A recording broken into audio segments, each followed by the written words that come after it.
Well, hello there, chums. It is I, Captain Stephen Exo, and I am on this rarest of the rare planets that I call Strange World. What a beautiful place this is. And yes, it's in a system that's charted, so it actually has inhabitants, it has ships that land. It's a fantastic find, and I am loving this planet.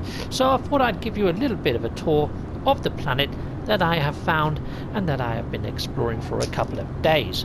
So I have found some fauna examples here that I would like to show you on this planet. Hopefully we'll find them out in the wild, so let's head on off into the wild. Now I haven't found all the creatures as yet, chums. This planet is a massive... Oh, and it's full of these fantastic caves. However, in these fantastic caves there is quite a nasty bitey creature. Okay, let me bring up the dossier and I'll bring up the nasty bitey creature. So if I go in here, that's him there. That's the little git. That's Graham. Okay, found wandering the fevered dreamlike landscape planet of Strange World. This predator moves slowly and deliberately preserving their energy for the hunt. They pursue their prey in short intense sprints. They push through the worm piles, through their strong snout, slurping down whole tangled colonies of mere monuments. Additional observationally, frequently lost. Yeah, now that little guy is a complete git. He actually comes up and burrows up through the ground to bite you. Oh, look, there we go. We've got one of the creatures of this beautiful planet right here. And that, chums, okay, he vanished. But I have got him in my dossier anyway. So if I go into my discoveries and let's bring him up. So let's it's one of these flying ones. So that one is a Dave, I believe. Yeah, a Dave. He's a fantastic creature, him. Found wandering the fevered light dreamscape, yep. When the light begins to fade and the shadows stretch out across the hills, this soulful and intelligent being takes to the sky to sing their sweet music. Tumbling down behind them, drawn to sugar, they consume the small fruits that fall from local flora. And, yep, cannot digest starch, chums. Yep, well, fantastic creature, beautiful creature. Oh, look at that ship flying past all the foliage. Be careful, shippy friend. Do not crash. Yeah, I've hit those. I have crashed. It wasn't pleasant. It wasn't nice. Oh, and look at this planet though, chums. Look at this planet. Isn't it beautiful?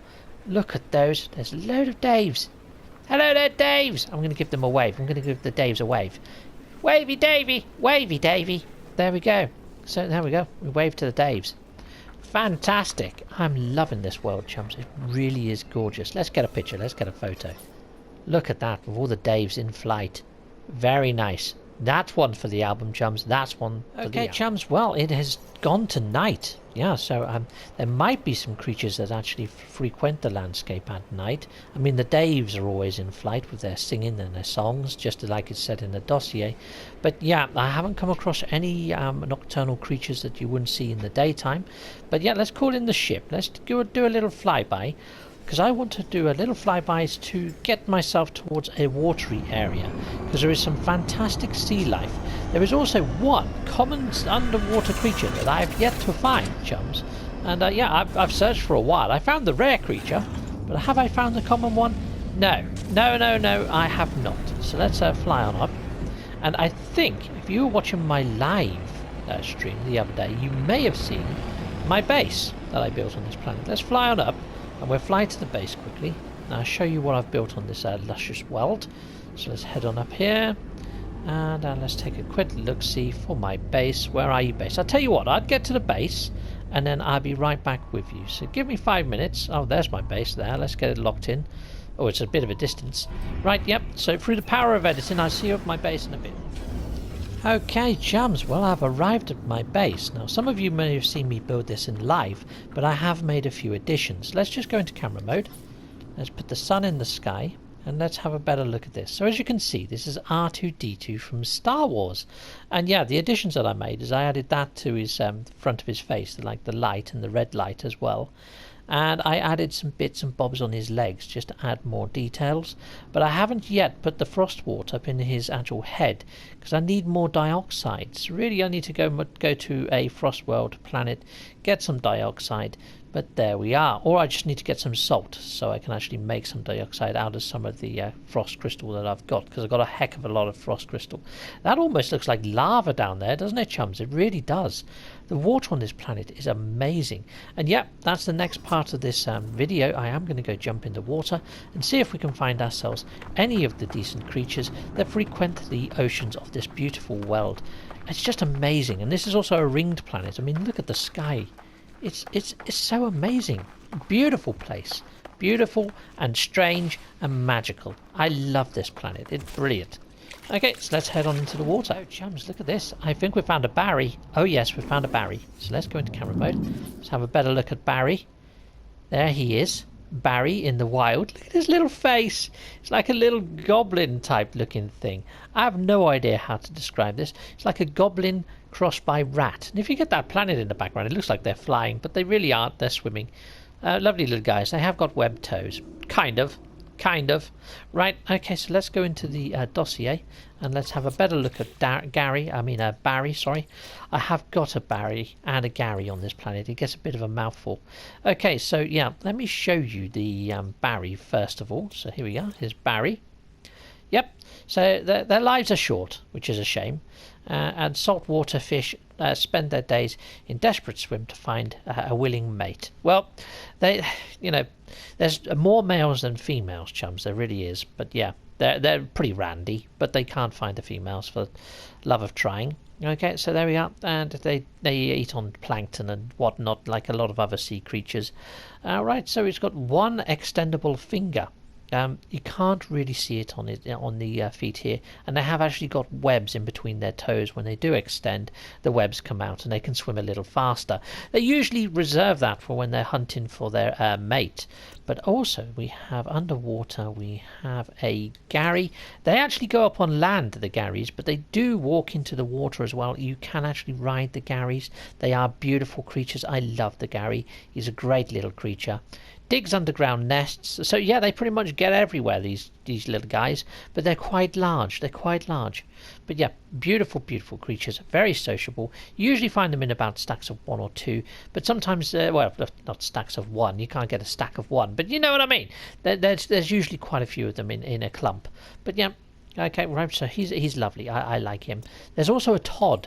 Now these are more water based. They don't really go up on land, and they are pack organisms. There's a few of them together, which is unusual for underwater crabs. It really is. But yeah, so lovely little creature. Yeah, has a chlorophoric glands. So yeah, you don't want to get too close to him. No, definitely not. Put you to sleep. Okay, right. So that's the underwater creatures. However, there is also a Gavin. And a Clive, sorry, there's a Clive. Gavin's an air-based creature. But a Clive, he's freaking massive, as you can probably tell by this. He's gone completely off of the charts. He is a giant creature. You would have thought that he would have been predatory, but he's not. He's lovely. He's awesome. But he's quite rare. It's very rare that you come across one of those creatures. I thought that might have been him there, but I think that's a ship actually flying through the surface of the water. But he is quite large. He's a beautiful big specimen of a fish. Oh, there's a ghost free eyes, or whatever I've called them. Cloud free eyes, sorry.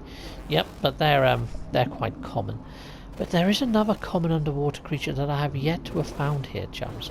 And yeah, I have been searching for quite some time, so I don't think it's as common as the one would like to think. Is that oh, there we go. There's one. There's a giant dude over there. I don't know whether I'm going to be able to catch up with him, because he swims a lot faster than I.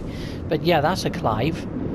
He's awesome. He is pretty darn awesome. But you did see him, just briefly. There he goes. He's massive. So yeah, there he goes. That's a Clive. Fantastic creature. So seeing that in the wild, chums, that is a real treat. Let's fly on up before I run out of oxygen. Come on, oxygen. Thanking you. Let's get back to land. I'll get back on land, and then I'll introduce you to some of the other creatures that I've found so far, but I've not found the full genre of creatures on this planet. This planet is huge, chums. Huge. Well, I'm back on land, and it's during a storm that you normally see a Gavin. Let me bring up a Gavin, because I have found one already. So they do seem to fly during storms. So there's a Gavin there. Quite nice. Always waiting, but that's not always actually true. I mean, they are in storms because they like to dig down and look for fecal deposits, and they tend to actually smell the fecal deposits during a storm. So yeah, they're a lovely creature, but you don't see them unless it's during storm sort of times. But then even then they're quite rare because they do fly down looking for fecal deposits. So yeah, like I say, they're just very, very tedious to actually spot. So here I am over by my base, and to be honest, chums, I have found it really difficult cataloguing the creatures that I've found thus far. So yeah, my thermal protection is falling. You're quite right there, Mr. Exo, but I think I'm going to end here in front of my R2-D2 base. So yeah, thank you guys out there in viewer world for watching. And yeah, I might come back and do an update on some of these wonderful planets after I've got a little showcase of all of them, and hopefully I'd have all the creatures by then. But to be honest, I have searched and searched and searched and searched, and yeah, I kind of think that the creatures on this planet are rather limited. You know, I don't know what's going on, but I can't find them for the life of me. Okay, there you are, chums. So that's my little wonder of the strange world. It would be nice if they actually brought out some modules, like an S-class module, like a tracking module for creatures, so you can find all the creatures you haven't found. That would be brilliant. I would quite welcome that. Anyway, goodbye for now. Goodbye, chums. Goodbye. Hello there, chums. So here are some of the photos that I've taken of Strange World, the rarest of the rare. Strange World by Captain Steve and Exo. Yep, there we go. And there we are. There's R2-D2. Sort of looks like he's sort of meandering uphill there, didn't he, a bit? But there's some of the flora on this luscious planet. I love the hues, the blues and the purples. They just work so well, and the light is fantastic, and the movement. Oh, I just love this planet. And underwater even, those weird gnarly flora under the water. Craziness. And there's one of my favourite creatures. Hello there, Clive! And a big thank you and a shout out to all of my Patreons. So those that are listed here are supporting me on Patreon. Now if you want to have your name listed at the end of the video, it's £1.50 a month over on the Patreon, and yet there's a tier there for pretty much everyone. The higher tier of £5 a month will get you ship models, and I'm hoping to send those out once a year to everybody that backs me on Patreon. And yes, the funds through Patreon are funding my printer, which I'm paying for monthly via PayPal. So yeah, I've also got merch. If you want to support me in another way, buying merch is a good way to do it, and you get something in return, and I must say they look frickin' smashing. Or if you just want to support my channel without a shout out or any recognition or anything like that, PayPal is a good way of doing that. And yeah, I have my own website, and I am doing Android faces, which you can pick up there for free for any Android device. So yeah, hop on over and grab one. Yep, and if you've done all that, or if you just want to support me in another way, just hit a like, hit a subscribe, or hit the notification bell. Thank you! So this is the very end now, chums. Look, he's even waving goodbye there. Hit subscribe over to the left, or click on one of the video links to the right and watch some more Captain Steve and Exo right here!